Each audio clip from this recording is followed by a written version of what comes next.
This is a Rattle and Hum Sports Podcast for Sunday, October the 20th, 2013. I'm Bryan Houston. The Dallas Cowboys defeat the Philadelphia Eagles in a key NFC East ball game. They do it by a score of 17-3. A lot of firsts for these Cowboys in this ball game. With us to break it all down, Rattle and Hum Sports contributor Matthew Postins. How you doing, Matthew?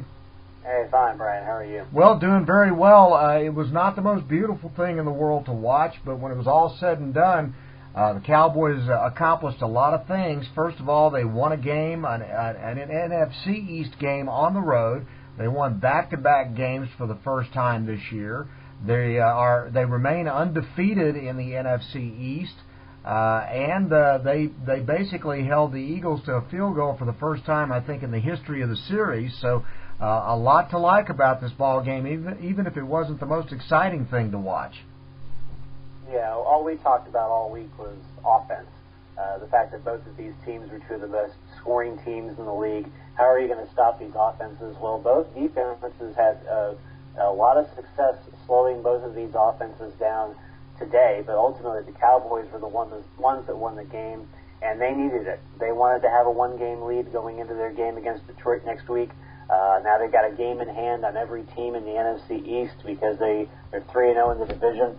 And I thought overall they played very well, especially on the defensive end of the football. A lot for them to build on after two good games here in the NFC East.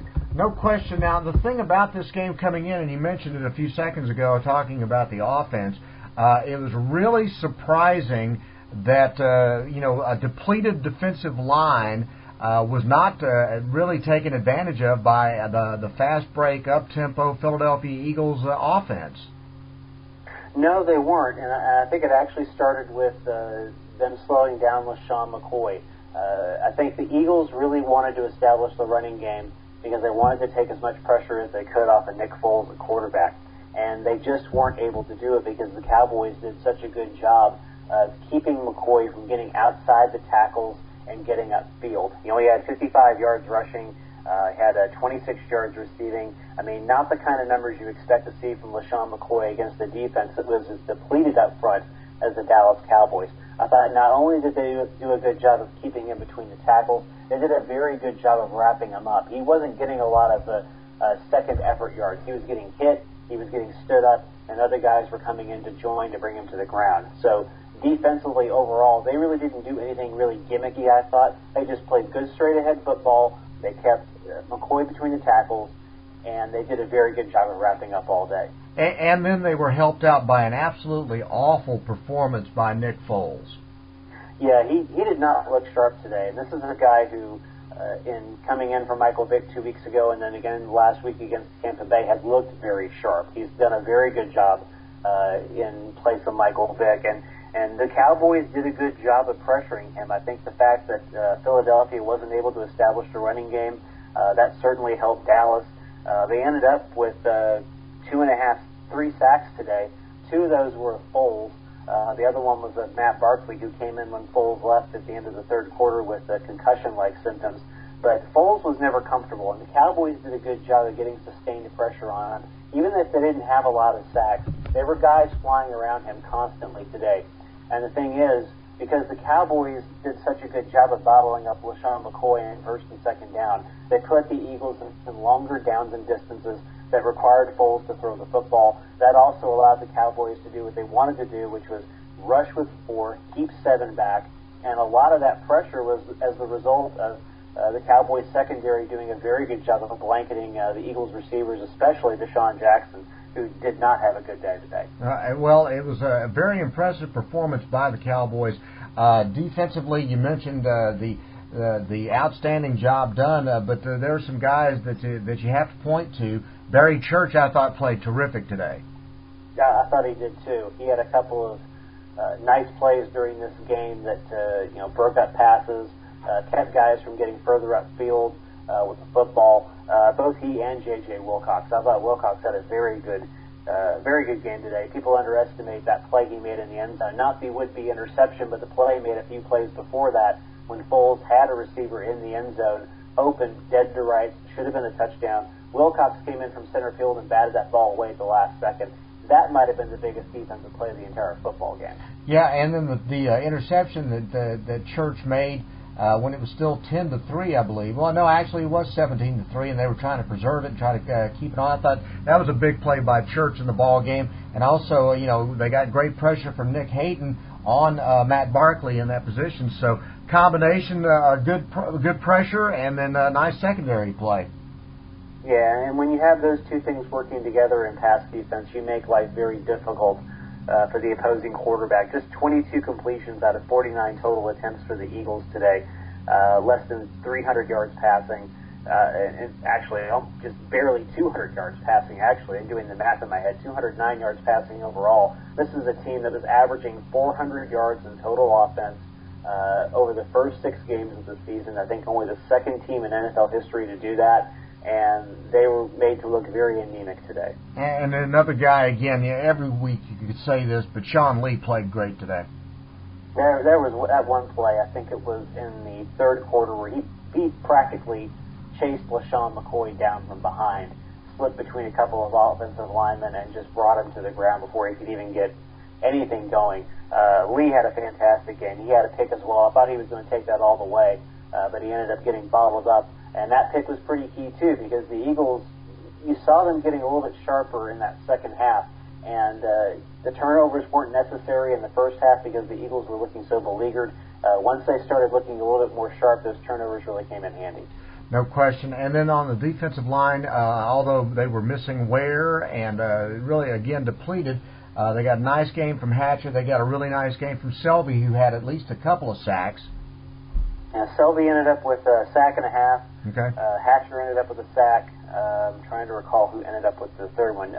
Jarius Wynn, the guy they signed earlier this week as a backup defensive tackle, had the other half sack. Kyle Wilbur had a nice game, too. I mean, he didn't register a sack, but he was around the quarterback quite a bit. He had a big hit on Foles early in the second half, coming in on a stunt that, didn't really create anything, but certainly jarred Foles a little bit. That front four put forth a very good effort today without DeMarcus Ware, and I have to imagine that in their minds they were thinking to themselves, you know what, everybody thinks that we're not going to be able to get to the quarterback without DeMarcus Ware, so let's go show them that we can. And the Cowboys did a very good job of getting to Nick Foles today. And then hats off to Monty Kiffin in general, because Chip Kelly has kind of abused him over the last few years when they were both in college. There's Kiffin's defense holding Chip Kelly's team without a touchdown today. We talked about it in the pregame podcast, and you asked me that question. Are you worried about Kiffin and the history with Kelly? And I said I didn't really think that made much of a bearing in the NFL, because what Chip Kelly does best is he creates matchups with the athletes that he has. And when you look back at those USC-Oregon games, Chip Kelly basically had better athletes on offense than Monty Kiffin did on defense. And there was a wide disparity between the two of them. So, Chip Kelly's offense was able to overwhelm Monty Kiffin's defense. Well, that disparity doesn't exist nearly as widely in the NFL. The athletes that Kiffin had on defense today matched up pretty well with the athletes that Kelly had on offense. And when you have similar athletes, similar level of athletes, it doesn't matter so much about the scheme as it does about the execution. And the Cowboys' defense just flat executed better than the Eagles' offense did today. Well, it's just amazing that we're sitting there talking about all defense on both sides of the ball when it was expected to be kind of an offensive shootout. Now, on the other side, the Cowboys, again, it confounds me that they just will not run the football. I don't understand it. It is confounding. Joseph Rattle did end up having a pretty serviceable game. He ended up with 19 carries for 65 yards. They helped him out with 3 catches out of the backfield. But he definitely threw the ball nearly twice as much as they ran the ball. And I was actually thinking about this after the game, because I knew we were going to talk about the running game. And perhaps this is just what the Cowboys want out of their running game. When you look back at those teams in the 90s, I think everybody agrees. Indispensable one of the triplets was Emmitt Smith. Troy Aikman could not have done what he did without a great running game. Michael Irvin could not have done what he did without a great running game. Emmitt Smith did so much to take heat off of those guys. And perhaps the Cowboys just believe that Tony Romo is their quote-unquote Smith. He is their indefensible one, and that they're going to put the football in his hands, and the run game is there to do as much as it can to help out, but it's not going to be a running game where it's going to get the football 35 times unless there's a matchup that is so overwhelmingly positive to the offense that they're going to take it. Witness their game against the Rams earlier this year. Witness the game against the Ravens last year. I don't necessarily agree with it philosophically. I think you've got to have an above-average running game to win in the NFL, but it seems like the Cowboys are going to press ahead with whatever they can get out of the running game. Randall had a good game, but 19, 20, 24, 26 carries, 47 passes, that's becoming the norm with this Cowboys team, and maybe that's just what we're going to have to live with. The one thing that I did like about the passing game, I'm bothered by the fact that Romo had to throw 47 passes today, and back in the preseason, the talk was that you wanted to try to keep Romo in the 30 pass attempt range. That obviously is, I guess, thrown out the window at this point, but he targeted Bryan today. He really tried to get the ball in Bryant's hands, and Bryan ended up with 8 catches for 110 yards. Yeah, he got started slowly, but gathered some steam as the game went on, and I think a lot of that had to do with the games that both Terrence Williams and Cole Beasley had today. Each of them had 6 receptions. Williams had the touchdown catch. They started siphoning off coverage because the Eagles had to start worrying about them. Beasley had a really good game. He really took a lot of heat off of Bryan. And once they spread the secondary out a little bit because they had proven that both Williams and Beasley could be effective, that put Bryant in some more one-on-one situations. I'd like to see him start complaining a little less about pass interference, about the clutching and the grabbing that he's getting. I think Bryant has to understand that he's a number 1 wide receiver in this league, probably one of the best 10 receivers in the league right now, and that guys are going to make contact with him. Guys are going to grab him, and he's going to have to find a way to catch the ball regardless of whether that's happening or not. He did a better job of that as the game went on, but I think once he just puts that out of his head and just understands that that's the way it's going to be, I think you'll see his numbers, skyrocket from there. Because once you free yourself from trying to get a pass interference call or pleading with the referees and just concentrate on the game, I think that's going to pay dividends for you down the stretch. But Williams and Beasley definitely did a great job of getting some of the heat off of Bryant today. And that's so huge because it doesn't look like Miles Austin's going to be very effective. He did try to play today, but but he just can't run. No, he is not effective right now, and I think it's very telling that he didn't practice at all on Thursday or Friday. He obviously had some sort of a setback that the team really didn't talk much about during the week. We've talked about the whole Miles Austin, Terrence Williams dynamic. Terrence Williams actually started today. In fact, their starting receivers were Bryant, Williams, and Beasley. That was their starting set on the field for the first play of the game. I don't know if that's going to be their starting set moving forward, but I think based on what we've seen the past few weeks, the Cowboys are very content and very comfortable with the idea that Terrence Williams is going to be that guy opposite Des Bryant based on his play the last 4 weeks. I don't necessarily think that means that there's not a place for Austin once he's fully healthy, but if you're looking down the road to 2014 or 2015, you have to wonder how expendable that might make Miles Austin as you get further into his contract. Okay, so another big deal made today about the fact that this was Tony Romo's 100th start, and with this performance today, he becomes the person who's thrown for the most yards in NFL history through the first 100 starts of his career, passing guys like Dan Marino and Kurt Warner. I mean, it's pretty phenomenal company he's keeping right now. Admittedly, yes, and it's a different world in the NFL. I mean, we're just throwing the football so much more than we used to. When Marino and even Kurt Warner came up, it's actually, to me, it seems a little more impressive that guys like Marino are still in that category. You would think he'd be, down the line, 8th, 10th, 15th on that list, just because he played in an era in which the Dolphins tried to run the football as much as they threw it. But it's a testament to Romo's overall effectiveness statistically. Now, he has not been the best quarterback in crunch time, certainly, and he has made some mistakes. He made a big one today that the defense bailed him out on. But it's a testament to his overall effectiveness statistically, and, he knows how to throw the football. He knows how to sling the rock, and he's in an offense that obviously wants him to throw it as much as possible. So we'll probably start seeing these milestones as we go along the next few years at 125 and even 150 starts. It wouldn't surprise me at all if he's in the top 2 or 3 in that category when we get to that point, because it seems like the Cowboys are very content to let him pass it around. So now the Cowboys are sitting here with a 3-0 mark in the division for the first time since 2007, and just the 7th time they've done that in franchise history. So even though they're only a game over 500, that division mark is massive if they can keep that up.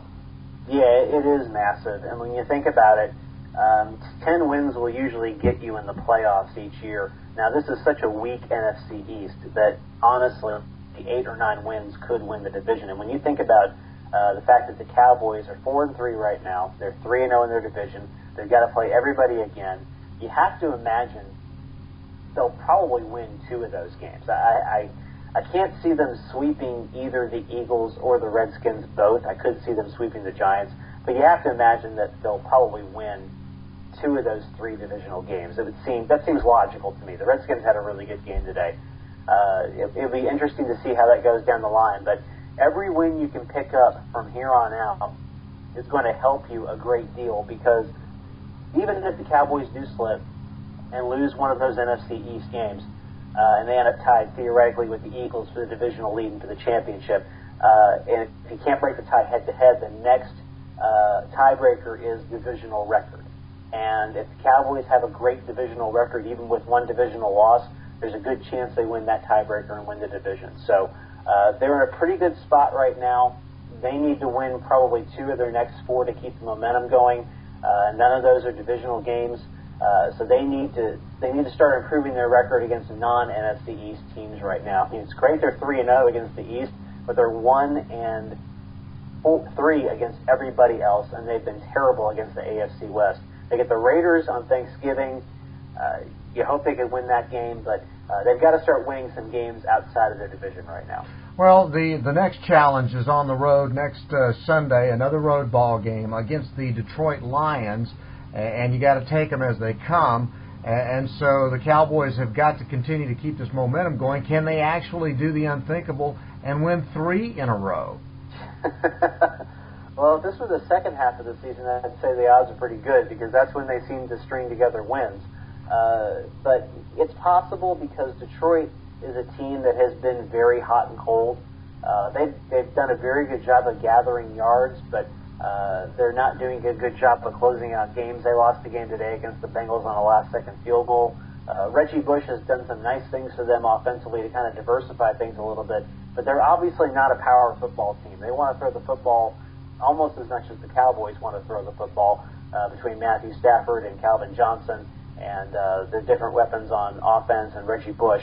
So, again, you go into that game thinking it's going to be a highly offensive showdown, but if the Cowboys defense plays next week the way they played this week, Detroit's going to have a tough time moving the football. I think it's really going to boil down to whether or not the Lions defensively can do enough to slow the Cowboys down. So, as we wrap up this podcast, Matthew, any final thoughts before we say goodbye? Well, we talked 2 weeks ago about how the Cowboys really needed to win these 2 games against the Redskins and the Eagles if they wanted to be true NFC East contenders. And for once, the Cowboys actually did what I think we said they needed to do, which was win both games. It's been a while since we've seen a Cowboys team do that this early in the season. I think if you're a Cowboys fan, what you like about today was the way they played defense, that the offense did just enough to win the game, and what you're hoping is that you see that same defense on the field on Sunday against Detroit. I don't know if this is us seeing the Monty Kiffin defensive vision coming into its own, but it's definitely a step forward from where they were against Washington last week, and certainly a step forward from where they were against San Diego and Denver 2 and 3 weeks earlier. All right. Well, Matthew, what's coming up this week on Rattle and Hump Sports? Well, we have First and Tens, our game wrap, Sunday night or Monday morning. That'll be up. We'll keep you up to date with injuries. We'll be looking ahead to the Lions, and maybe we'll take a peek into what has made this defense so effective this past week against the Eagles. Maybe we'll break that down a little bit more. I'm thinking when you look at that defensive line, performance-enhancing drugs have to be the answer. Well, let's hope that's not the answer, because that would just further sap their depth at this point. No, we don't want that to happen, and I kid, because I think they've done a terrific job, and they're playing way beyond their ability right now, no question. They are. All right, Matthew Postins, thanks very much for coming on with us today. We'll talk to you next time. All right, thanks, Bryan. All right, Matthew Postins covering the Cowboys for Rattle and Hum Sports. I'm Bryan Houston. This is a Rattle and Hum Sports podcast. Thanks very much for listening, and we'll talk to you next time.